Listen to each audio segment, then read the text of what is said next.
Alright, so today we're working on a Yamaha TTR90. This is a 2004. I'm going to put in the description how to tell what year you have. It's on the VIN number that's going to be on the frame up here. So the first thing you want to do is start it up, let it warm up for about 5 to 10 minutes, maybe take it for a quick ride, and that's going to get the oil heated up and it'll be a lot easier to drain. So for the oil change, there's no filter. It's pretty simple. We're going to put the oil in here. This is the oil fill and also the dipstick. On this side is where the drain plug is. So I'm going to take you around and we'll get this party started. Alright, so the oil drain is on this side of the bike.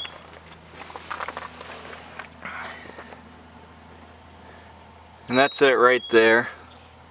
I recommend getting a nice extension. This is a 12 millimeter, but you can see it's pretty far back there. Alright, so you got the drain pan ready. You want to undo the fill or the dipstick, and that'll just allow the oil to flow out a little quicker. I'm going to take this off slow because it may come shooting out.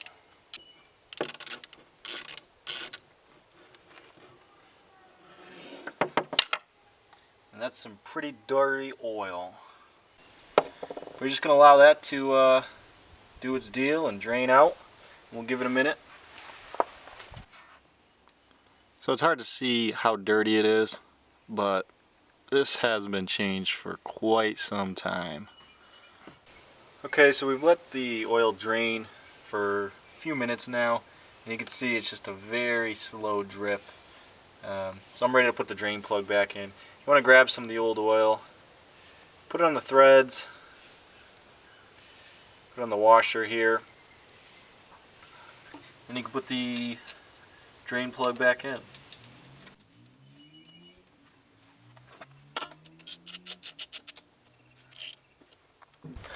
Alright, so now it's time to fill it. We can pull the old oil out. Here's our fill. It's pretty hard to put the oil in, so I do recommend a funnel.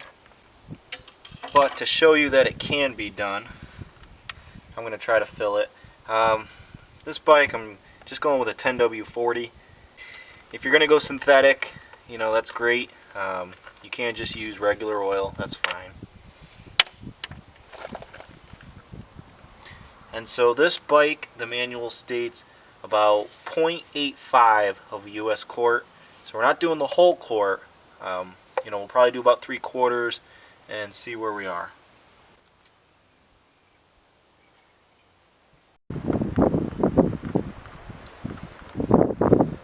Okay, so we'll probably do a test now, and we know we got quite a bit of oil in there. It may not be enough, but the fact is it's easier to add the oil than it is to take the oil out. And so what I'm going to do is I'm going to start the bike. I'm going to let it run for a few minutes, and then when you go to test the oil, you only want to stick this in, and you just want it to sit on the threads. You don't want to screw it in. You just want it to sit on the threads, and that's it. And also you want the bike to be as level as possible.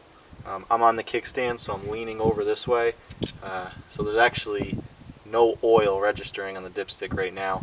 But you'll see when I tip it up and get it level, that's when the oil will show on the dipstick. Okay, so we started the bike, we let it warm up for a few minutes, and now it's been sitting for about maybe 3 or 4 minutes. Now we can check the oil.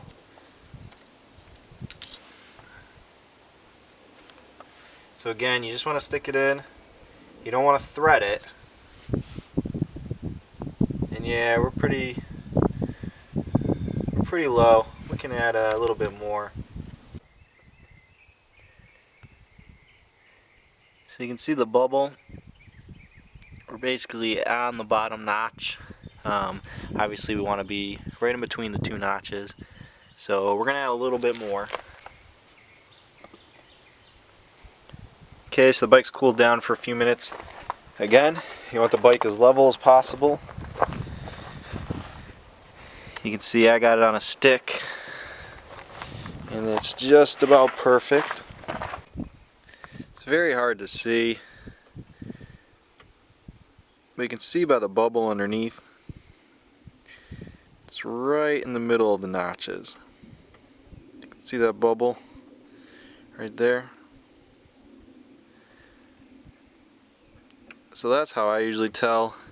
It's very hard to see it on here because a lot of the oil pools up in that first notch. But like I said, you want to be right in between there. So that's it for the oil change. Check out my other videos. And that's some pretty dirty oil. Dirty oil. Dirty oil. Dirty oil. Dirty, dirty, dirty, dirty oil. It's all fine and dandy. And that's some pretty dirty oil. Dirty oil. Dirty. And that's some pretty dirty oil. Thanks for watching.